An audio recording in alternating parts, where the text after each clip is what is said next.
Greetings to you, President Hikainde Hichilema. Today, I want you and I to have a very candid conversation. And I implore that you walk away from everybody, if possible, lock yourself up, and just give me a moment as I speak to you. And after this conversation, I implore you to look into the mirror and ask yourself a question. Are you doing politics or it's something else? Look into the mirror, Mr. President, and ask yourself a question. Are you prepared to lose friends? Are you prepared to shed blood? Are you prepared to do all manner of ills just to remain in power? Are you the kind of a leader who would commit or allow the commission of atrocities for you to just remain in power? Ask yourself that question. Because when you ask yourself this question and you have the answers, I believe that your good conscience is going to guide you to do right. Let me remind you a little bit, Mr. President. In 1964, our forefathers could not stomach the oppression. The colonial masters had literally enslaved us. They had taken away the rights of the Zambian citizens. Nobody could freely express themselves. Nobody could assemble. Nobody could complain. Nobody could, let alone even hold an opinion. They enacted draconian laws, archaic laws such as the Public Order Act. And our forefathers could not stomach such oppression. They could not stand being told to go and buy through the windows. And that is why, no matter how threatening it was, or how scary it was, they came together and fought that colonial regime.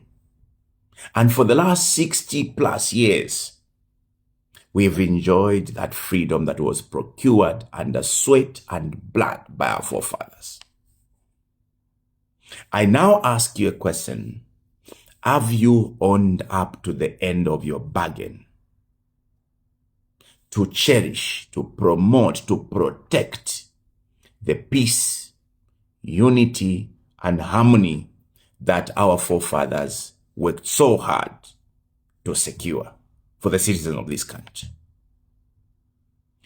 When you were campaigning, Mr. President, you had vowed that you would take away such laws as the cyber laws that were introduced by the PF so that you could free our people to continue enjoying our rights to expression, our rights to privacy, our freedoms to hold the government accountable, and everything else. Today, Mr. President, you have made the cyber laws even worse. Introduced clauses that literally stops us from asking you simple questions. You have literally stopped us from questioning your decisions and indecisions. And many of the citizens today are rotting in jail for simply holding opinions, for simply expressing themselves over what they feel is wrong. You've called it misleading statements. Mr. President, are you the kind of leader who would throw away friendship? Are you the kind of leader who would allow blood to be shed? I ask this question again. Are you the kind of leader who would allow all manner of ills to be committed and pretend you are not aware for as long as it helps you perpetuate or it perpetuates your stay in power? Mr. President, how many things have you ignored? How many injustices have you ignored? I'll remind you, Honorable Bowman Lusambo and Honorable Malanji were stopped from participating in the election, even when the courts had pronounced itself that they were eligible. That was the starting of the problem. You ignoring the law and the Constitution. Yet, on the other hand, you continuously for 5 years preached about the rule of law. How that works out for you, I don't understand up to today. Mr. President, you cannot tell me you are not aware of what happened to Honorable JJ's abduction story. That a person who was abducted names people who abducted him, some of whom were purportedly closer to you, and no investigation was done. In the end, JJ is paraded before courts and locked up in prison in his poor state of health. I know, Mr. President, you are aware of what happened to JJ. You should, or otherwise, then our system is completely useless if you are not aware.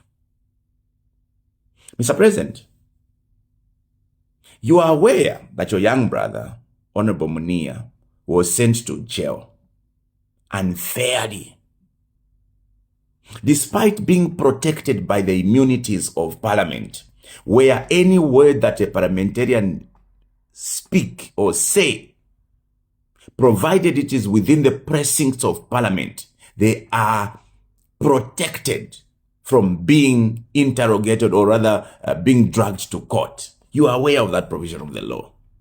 Munia served a sentence.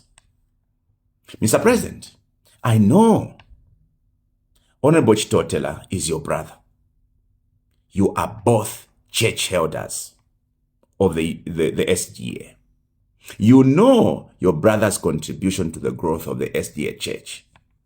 And I know today, you know that Honorable Chilangwa, or rather Chitotela, is in prison and his brothers unfairly.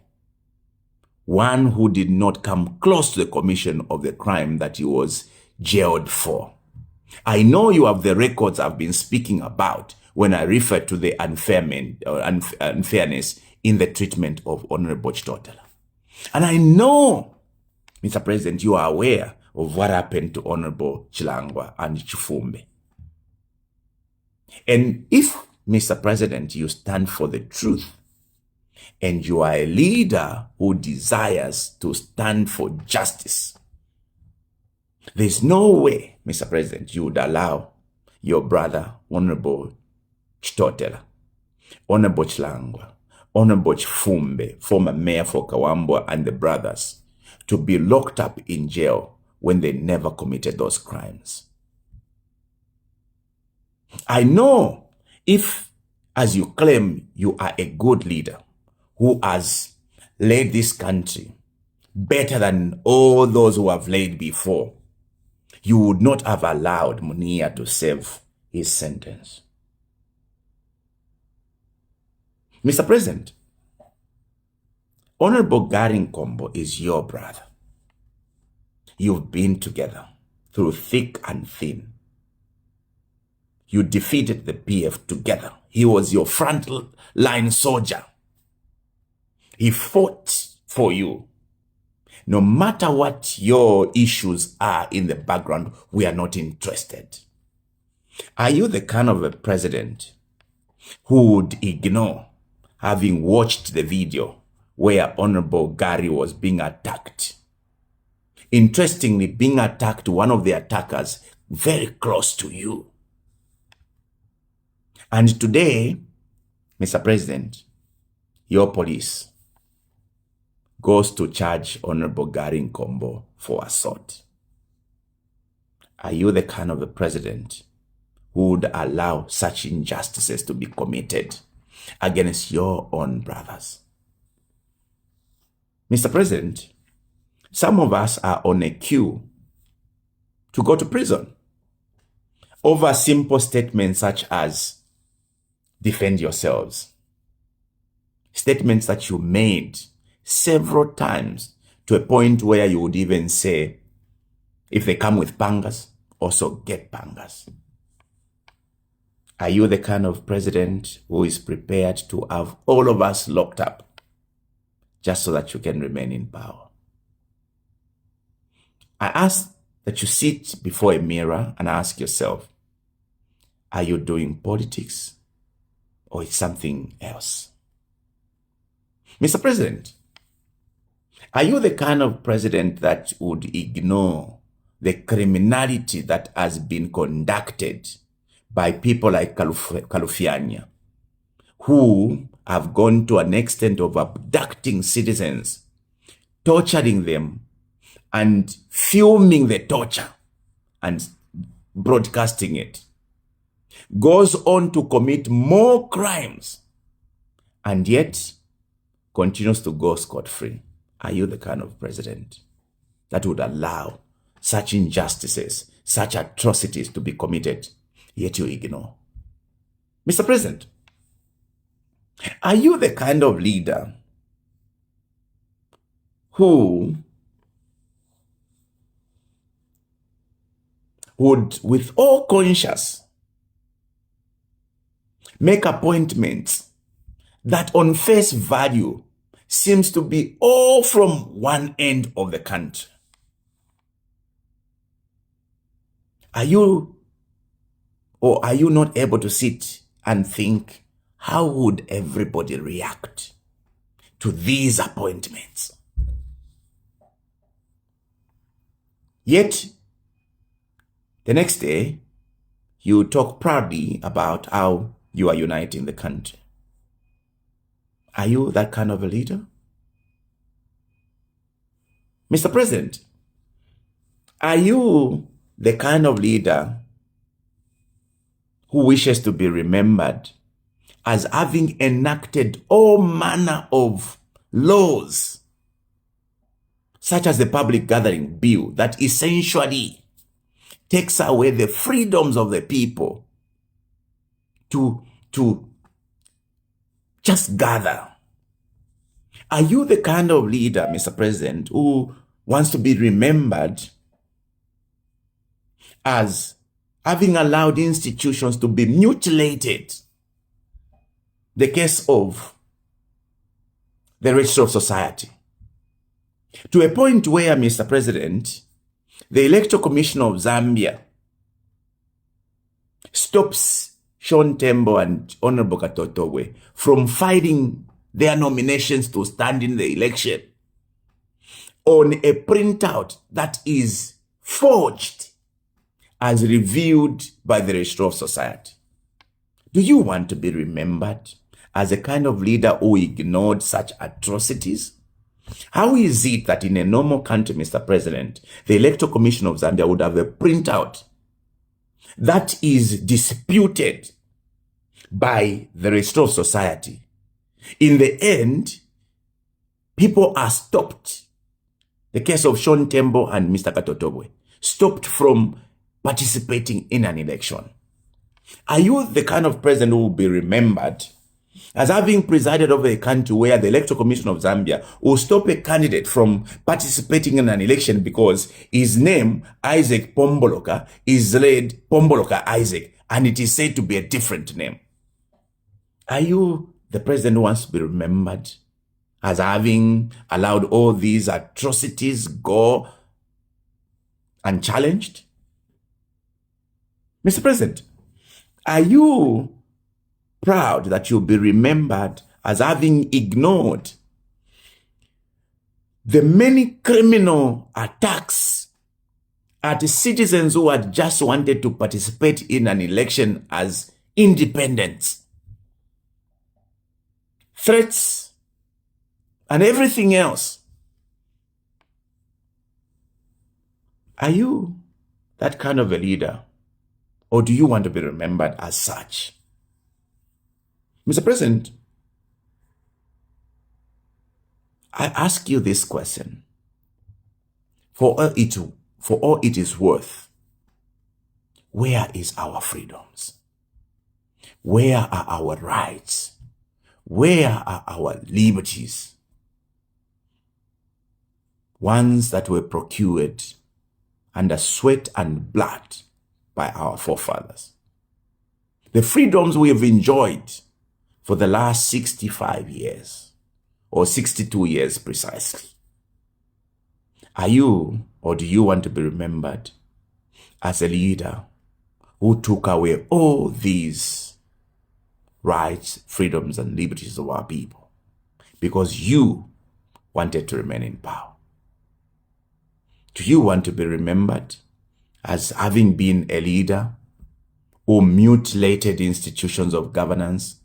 The case of what is happening at the Electoral Commission of Zambia, where commissioners continues to commit atrocities. And yet, we all pretend.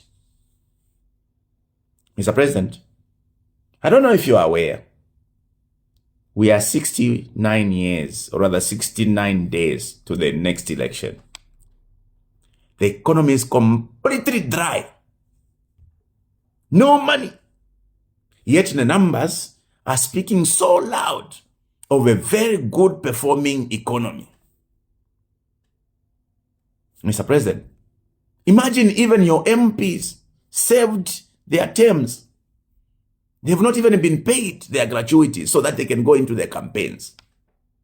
Is it orchestrated that they should not have money so that nobody is able to go campaign? Have you thought about a dry campaign period as this one, Mr. President, where only one group of people have got money, everybody else is limping? And we can call it fair, a fair playing field.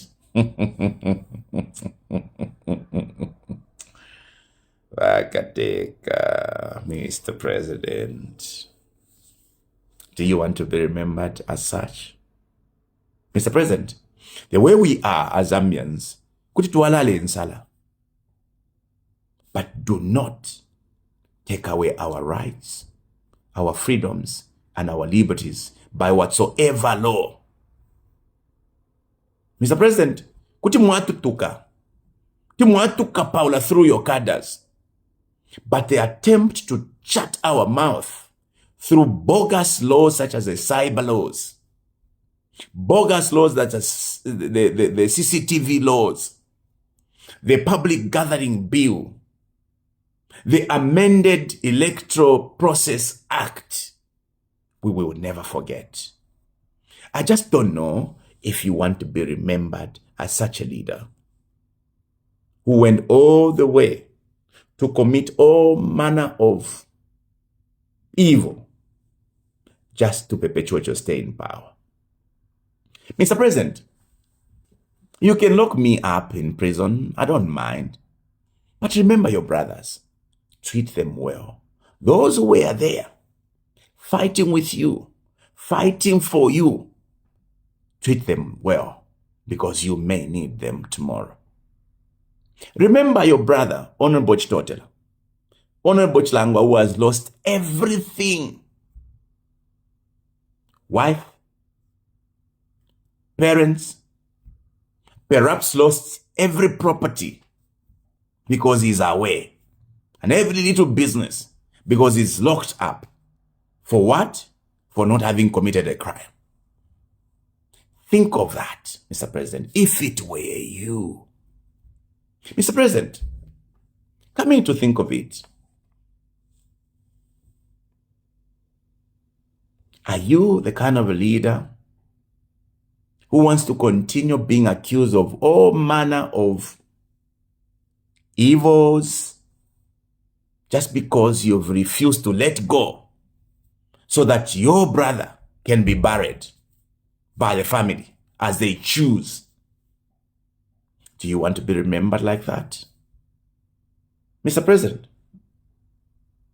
what is your commitment to allow a free and fair elections, not by pronouncement, but by deeds? Do you want to be remembered as a president who allowed or ignored the atrocities being committed, as I have outlined? Sit before a mirror, ask yourself a question. Am I doing politics or it is something else? I have now done 20 years in politics. 20 solid years, Mr. President. I have never imagined politics could be as cruel, could be as evil, could be as vengeful as what I'm witnessing now, where suddenly a victim is turned into a villain, as the case of Honorable Garinkombo, your own brother. I have never thought that a person could be locked up for 10 years in a maximum prison, the case of Honorable Chitotela, for not committing a crime. Your fellow brother, your fellow church elder. Mr. President, if you're not aware, I can provide all these details for you so that you can act right. It is not too late to do right. I don't think it's too late, so that you are remembered well. Because all of us desires to leave a good name for our children and our grandchildren. I don't think you want to be remembered or you want to leave a bad name, because a bad name can leave those you are going to leave behind, your children and your grandchildren, in trouble. Imagine people having to look at your children and say, Fiva anafiakwa nani? That one who did ABCD and ABCD and ABCD. Imagine how Honorable Chitotela's children will look at you or look at your children when you are long gone. Imagine the children of JJ, how they feel about you, how they look at you, and how they will look at your children when you are long gone. Imagine the children of Honorable Garinkombo, the way he's being treated today, how they will look at you or how they will look at your children when you are long gone. I think as humanity, those are questions that we must ask ourselves. That is why I say this for the last time. Sit before a mirror and ask yourself a question. How do I want to be remembered? How do you want to be remembered?